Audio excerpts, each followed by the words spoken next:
learn my lesson, Renz. I have to plan things ahead and know nothing kasi nagmumukha kang tanga. Pinakita ni Christina kay Matt ang video nila Rose sabay minaliit niya ang asawa niya kung bakit siya na in love kay Rose na isang desperado sa pagmamahal at napakalanding babae.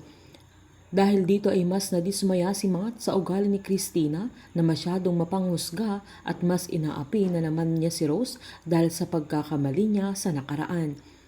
Giniit naman ni Matt na anong motibo niyang ipakita sa kanya ang video na yun. Sinabi nitong kung hindi sila pwedeng umalis ng Pilipinas ay gumawa si Matt ng paraan para mawala si Rose na agad namang umalma si Matt. Agad sinabi ng asawa niya na lahat may paraan kung gusto niya dahil ang pagkawala ni Rose ang magiging solusyon para maging tahimik ang buhay ni Sandra, sabay sinabi nitong hindi nila alam kung ano na naman ang gagawin ni Rose sa susunod. Hindi maidiretsong sabihin ni Christina na ang gusto niya ay mawala si Rose sa kanilang pamilya upang masolo niya si Matt at para hindi na siya iwan ng kanyang asawa.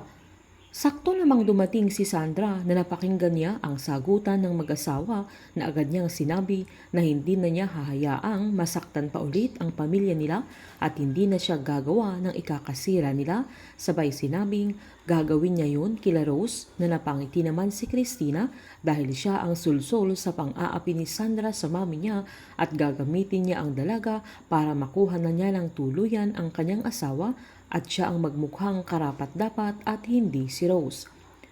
Habang malungkot naman si Rose dahil wala nang pumupuntang customer sa restaurant nila dahil sa pagkalat ng video nila ni Renz na naging viral sa social media.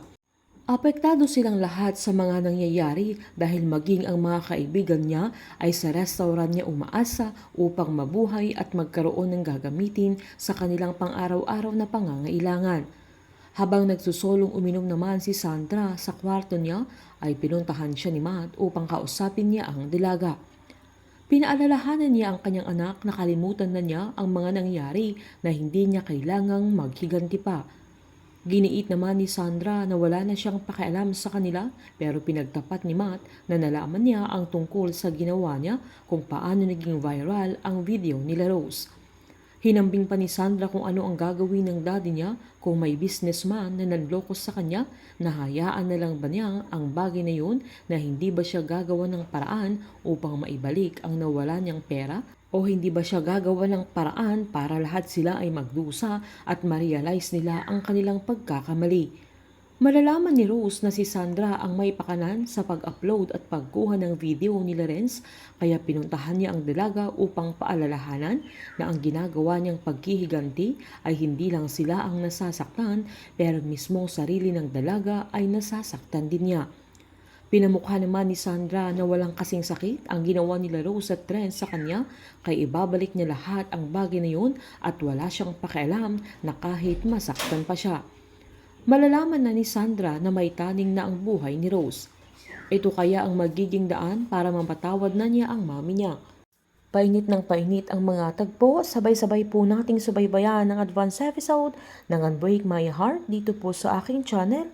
Patuloy lamang pong manood at mag-subscribe para ma-update po kayo sa mga susunod na episode. Marami pong salamat.